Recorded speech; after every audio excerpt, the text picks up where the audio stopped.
being oppressed unjustly in Egypt. And so God confronted Egypt's evil, declaring them to be Rasha, guilty of injustice. And so he rescued Israel. But the tragic irony of the Old Testament story is that these redeemed people went on to commit the same acts of injustice against the vulnerable. And so God sent prophets who declared Israel guilty. But they weren't the only ones. There's injustice everywhere. Yeah, some people actively perpetrate injustice. Others receive benefits or privileges from unjust social structures they take for granted.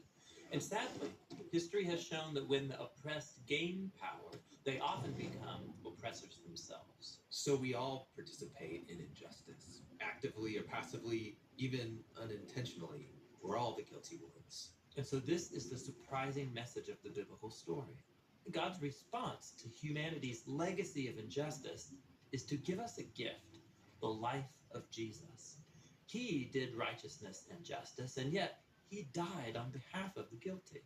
But then God declared Jesus to be the righteous one when he rose from the dead. And so now Jesus offers his life to the guilty so that they too can be declared righteous before God, not because of anything they've done, but because of what Jesus did for them. The earliest followers of Jesus experienced this righteousness from God, not just as a new status, but as a power that changed their lives and compelled them to act in surprising new ways. Yeah, if God declared someone righteous when they didn't deserve it, the only reasonable response is to go and seek righteousness and justice for others. This is a radical way of life, and it's not always convenient or easy. It's courageously making other people's problems my problems. This is what Jesus meant by loving your neighbor as yourself. It's about a lifetime commitment fueled by the words of the ancient prophet Micah.